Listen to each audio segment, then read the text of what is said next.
super loud for the hilarious Danielle Porter!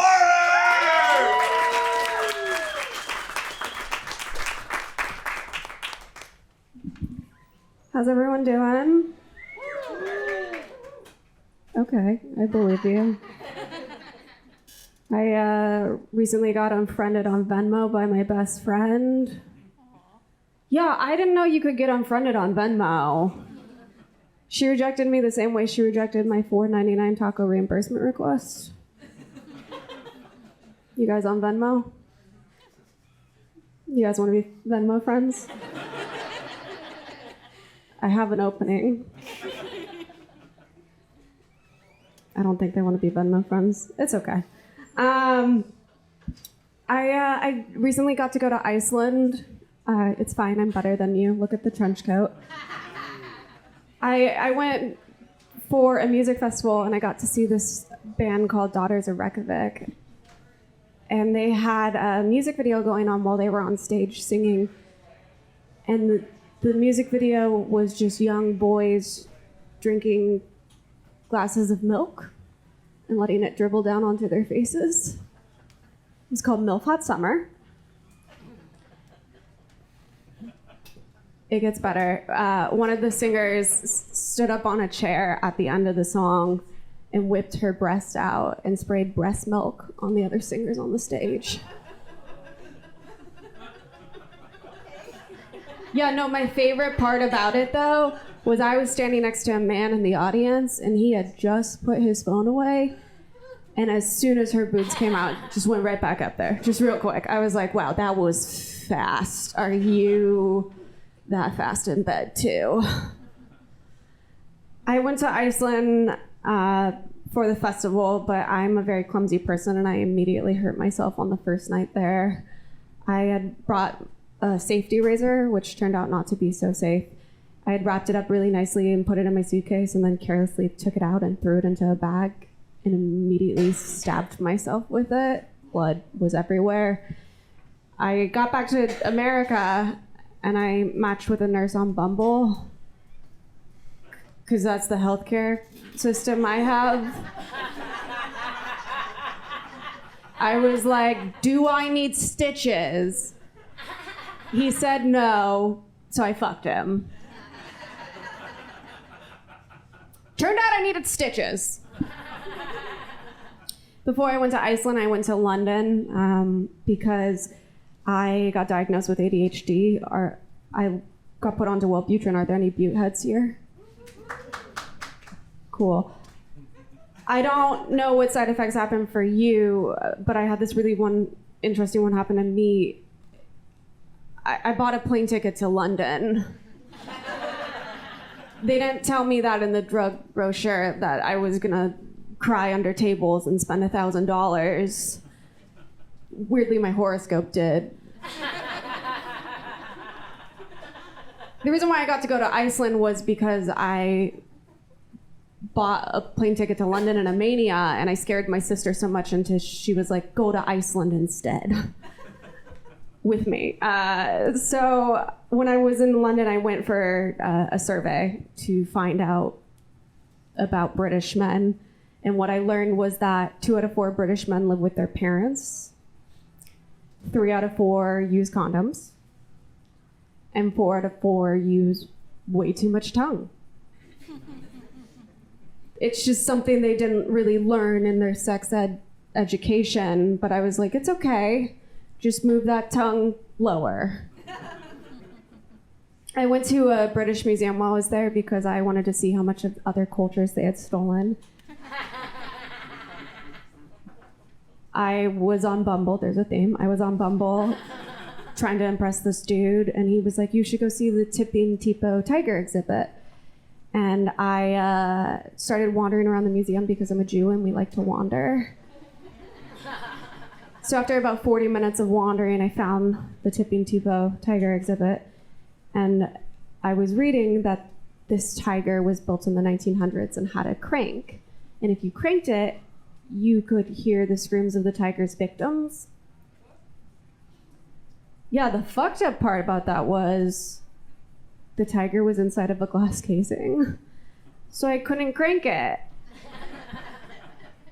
I just think it's 2022. There should have been a button on that casing that you press, and then you get to hear the screams of the victims. Can you just imagine being inside the British Museum? You're like walking around seeing all these Brits with like monocles or whatever, and you just hear, oh God, no, please don't. And then you're just like, what the fuck was that? Oh, that's just the tipping Tipo Tiger exhibit. I'm just saying it could be a really great attraction. I spent a lot of time in museums, actually. I've been to a few Holocaust museums because, like I said, I am Jewish. You know, I go to see family. I went to the last time I went to a Holocaust museum, I was tricked into it by my sister, and by tricked into it, I mean I just didn't read where we were going. Yeah, that's because I have ADHD. So I was just wildly unprepared for this outing. I got super dressed up for it. Like I diffused my hair. So for the men in the room, that means I curled it. I put on fake eyelashes. I put on a bra, but I immediately took it off because I haven't worn a bra in 5 years and it smelled kind of bad. Look, I thought we were gonna go to brunch. I thought I was gonna get day drunk with my sisters. Instead, I went and picked up my sister. She climbed into my Fiat, and she kind of looked me up and down like the Terminator and was just like,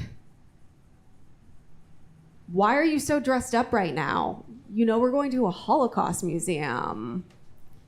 Here's the thing. I learned this really interesting fact when I was at the museum that day.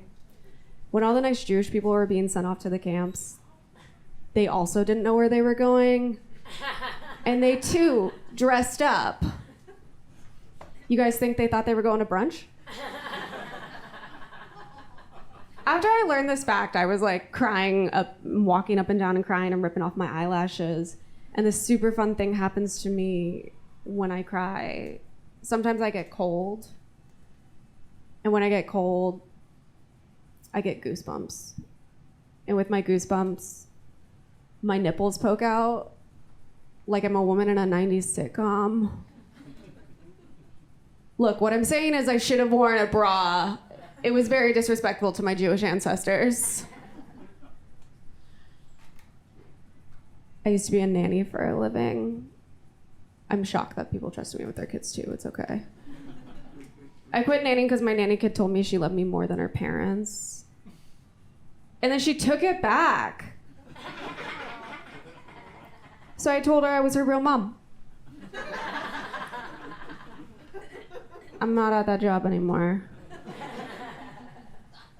The real reason why I quit nannying, though, is when I see kids, my body just starts bleeding. It's like, you're not ready for another abortion. I got a little trick for anybody who's of childbearing age. Don't go Dutch with your partner on the plan B. You want to make them pay for the whole goddamn thing. Because otherwise you end up having to go to the 99-cent store and getting generic plan B. And then you have to go to plan G, which is asking your grandfather for $500 for a dentist appointment. And then going and getting that done all by yourself. It works every time until he dies. I'm feeling some tension in the room. Don't feel bad for Grandpa. He's in hell. He paid for my abortion. Guys, I'm kidding. I'm Jewish. We don't believe in hell. I have high-functioning depression, but I think you guys could tell that about me already. All it means is I can work really, really hard all day long and then go and cry in my car. I forgot to mention I work from home. I actually work for my mom, which I don't recommend. Don't work for my mom. We mix business with childhood trauma. We're kind of like what happens if you eat Cinnabon. And if you're not laughing at that, that just means you haven't had to shit in an airport bathroom. And I kind of hate you a little. My mom, working for her is just it was a mistake. We got into a lot of fights at work, and we had a dispute at work one day, and then I woke up to a message from her from 6 a.m. because she's passive aggressive, and it just said, I think we need to be more professional at work, and also I think it would be in our best interest if you stop talking about me on stage. And I was like, I think it might be in your best interest, but I'm trying to get onto Netflix, so they love the trauma. I sprained my wrist last year from giving a guy a hand job. And yes, I'm just that good.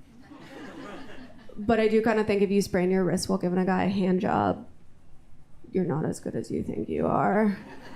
Because to me, that feels a lot like a guy being like, baby, we're going to go all night. It's going to be amazing. And then he just winks at me and comes in my eye.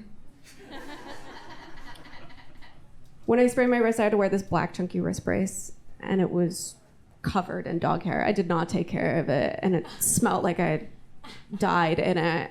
And I got a lot of people being like, is it hard to get laid in that black chunky wrist brace covered in dog hair? And I have to be honest with you, it's really fucking easy. Like, I could walk into a Denny's and yell, who wants to have sex? And there'd be a line around the block, but only at Denny's. Thanks, guys.